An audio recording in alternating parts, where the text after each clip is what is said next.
What's going on? This is Dylan with Dylan Talks Tone. This is a really exciting video because we have the 30,000 subscriber guitar all stripped down. There's a video that's going to come out probably later this week because I think we're going to hit 30,000 subscribers this week. So my goal is to be able to show the build video of this guitar, time lapse of tearing it all down and all that kind of stuff. You're seeing it kind of in the middle of the project. So a video showing the whole build, and then a demo of that video, and then an announcement of the giveaway winner, I think, like this Thursday, because today is like the 6th of January and we have like 29,500 subscribers.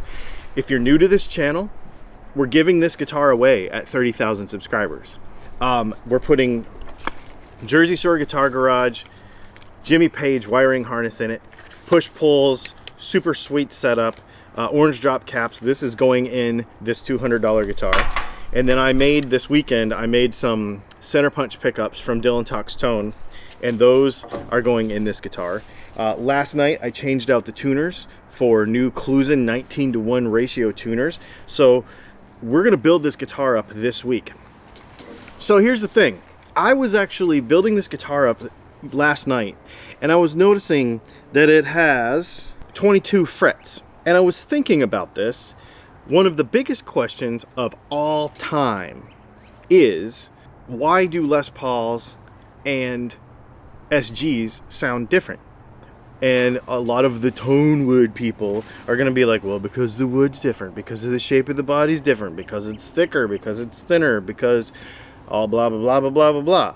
But there's actually a very fundamental reason, pun intended, why a SG is different than a Les Paul. So here's what we're going to do. We're actually going to try to go to a guitar store, and if they'll let me, I'm actually going to pull a couple off the shelf, and I'm going to show you some stuff. That is, because I don't have any. We're going to do this a little bit vloggy style. It's going to be a little off the cuff, but we're going to try to pull this off. And I'm going to show you some differences between a Les Paul and an SG and really why they sound different. So let's go. So let's go try this and see if we can get away with it. I'm at the local big box.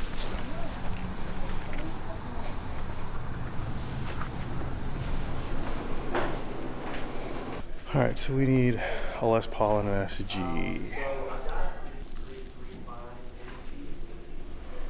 We know that the scale length of this guitar is 24/75. So from here to the nut is 24/75. Watch this. Tape measure from the 12th fret, so here, to the center of, we'll call it the screw side of the neck humbucker, 7 inches. Okay? From the screw side of the bridge pickup to the saddle, 1 1/8. So the distance from here to here, okay? The distance from here to here. All right, and then we're gonna measure the distance from here to here. 4.5 inches, okay? Let's go find a Les Paul. These are Epiphones, but it doesn't really matter. The 12th fret here, and we have 6 1/4 inches closer. This pickup is 3/4 of an inch closer to the 12th fret. The bridge pickup is almost 1/8 of an inch further that way, and these pickups are 4 3/4 inches apart, so about 1/2 inch closer together. Let's figure out why that makes a difference. All right, so I'm back in the car. I didn't want to attract a bunch of attention. I got away with what I got away with. So thank you very much, Big Box Guitar Store, for letting me sneak in there and do that. Okay, so let's talk about this. We need to understand the physics of how a string moves and how tone works on a guitar to understand why there's a difference between a Les Paul and an SG, and why I took all those measurements of pickup placement and scale length and all that sort of stuff, okay?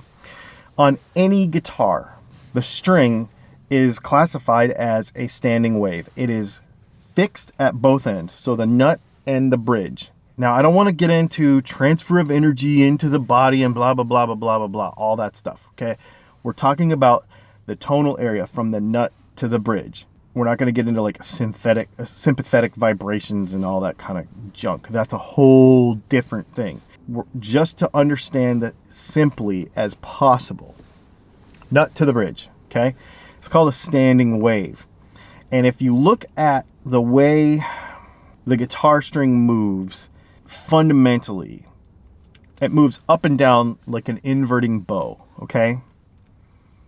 It doesn't really, but if you were to strike it in the middle perfectly, it would move like up and down like an inverting bow, okay? But the thing is, without getting super technical, that picture is actually a half wave. When you get really technical about this, there's more to it than just that. On a guitar, you have what we call harmonics, okay? So you're going to have first order, which is just that one big bow-looking thing. And on the end of it is going to be your nodes, where it is fixed, and your antinode, which is the fat part in the middle, where the harmonic is the strongest. That sounds backwards because antinode is the thick part and node is the thin part, but that's just the way it is. In reality, on a guitar, there are first order, second order, third order, fourth order harmonics, and so on.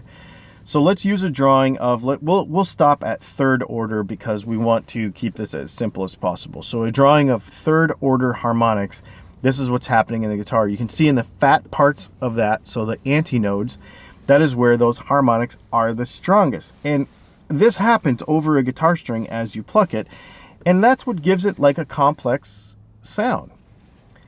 As those frequencies kind of cancel each other out, and again, don't jump in the comments and like rip me all apart if I'm missing something here. I'm trying to keep this as basic as possible.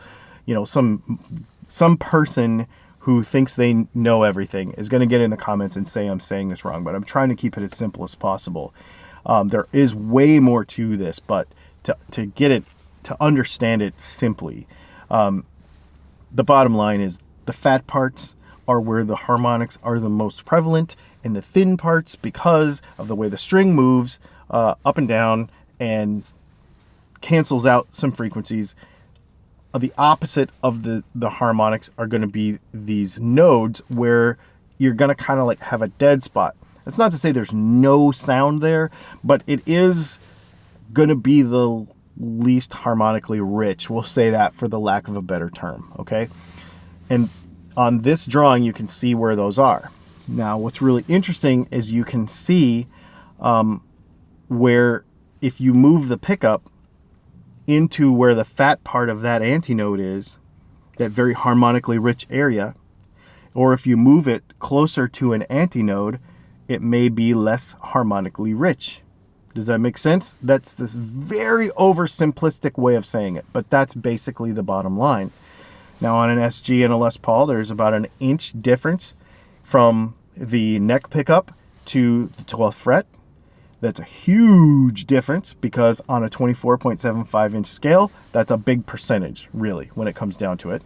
The neck pickup, or the bridge pickup, is about an 1/8 of an inch difference closer to the bridge, and there is about a 3/4 of an inch, half to 3/4 of an inch, I can't remember, I'll put it up on the screen, difference between the middle of the pickup. So the middle position sound is going to be different, the neck position sound is going to be different, and the bridge position sound is going to be different. So the next thing I want to kind of address here too is that, remember, we're not playing an open string.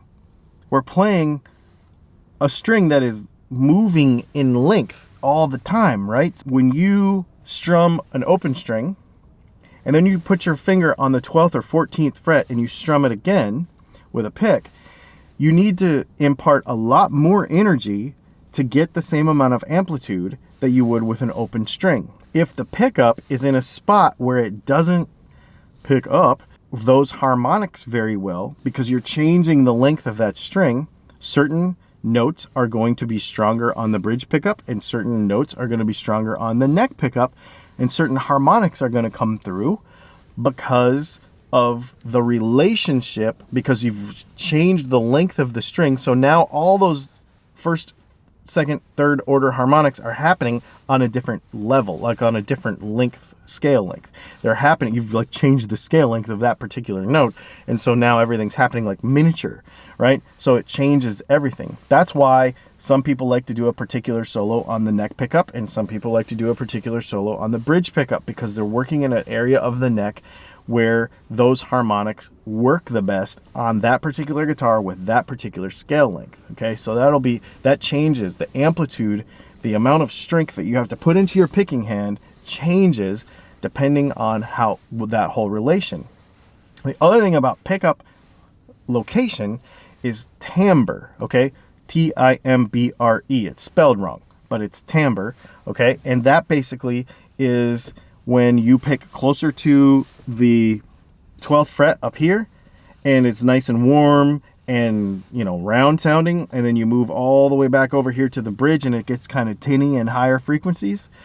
That's the timbre, and that is because of the same reason. You are selecting a different part of those nodes versus antinodes that on that string. That's all it is.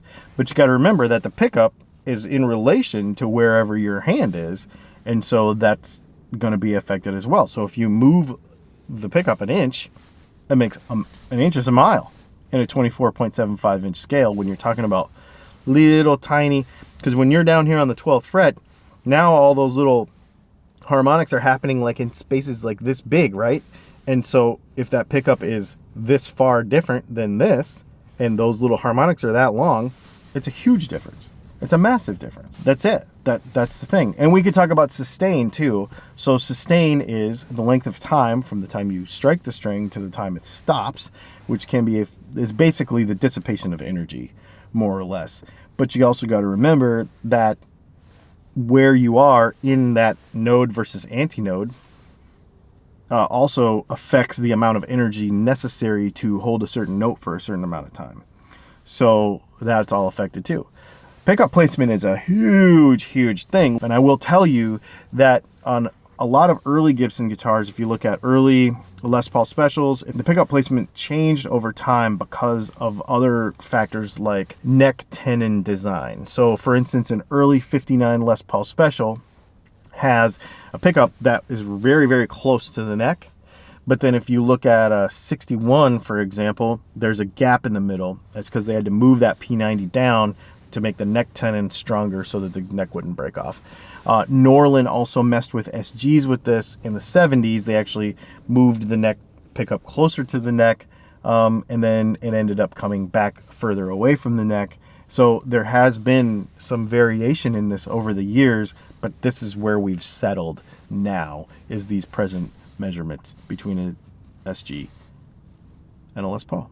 Okay, before we go, make sure that you go into the comments and comment on this video. You'll see that the little official rules thing is in the comments. For those of you that are not in the United States, I'm sorry, but I did not understand and do not understand yet all the legal stuff about giving a guitar away globally. I am working on that, and as you saw in my last video, we're going to try to do this every quarter. So I'm hoping that I can open this up to more countries next time. So when we hit 40,000 subscribers, we're going to try to do it again. So next one, I'm hoping to do that. I got to learn some stuff and make sure that I'm doing it right, number one. Number two, everybody's been asking me about a Patreon. The thing about Patreon is you get into this deal where everybody is expecting like this behind the scenes stuff and this other, you know, all this thing, and it's very difficult to manage. So I'm making it very simple. I'll put the link to it in the description of the video. It's $5. There's no tiers. There's nothing like that. If you want to support what we do, I really appreciate it. The proceeds of the Patreon, all they do is they go to buying stuff to review. I have a couple of really interesting ideas that I've been floating the last few days. We want to try some stuff, but basically since our channel is so small and we don't have a lot of sponsors, well, really any, I'm going to use that Patreon money to just buy stuff to review. And then when I get done with it, I'll probably just give it away because I don't want to keep it all. Like, I don't need it. So That's what's going to happen. And that's where we'll get into like monthly. I'm just going to give away something every month too, you know, outside of the guitar stuff. So we'll give away all of our review stuff. Most of it, some of it we'll keep for like further testing, but 99% of everything that we test and review and that sort of stuff we're just going to give away, especially if it comes from the Patreon dollars. So just so you know that. And that's it. You make sure that you hit the subscribe button, hit the bell next to it, and comment in this video, because that is how you enter the contest that we're going to give away that guitar probably later this week. I imagine we're going to hit 30,000 subscribers. Thank you for being a part of it, and we will talk to you soon.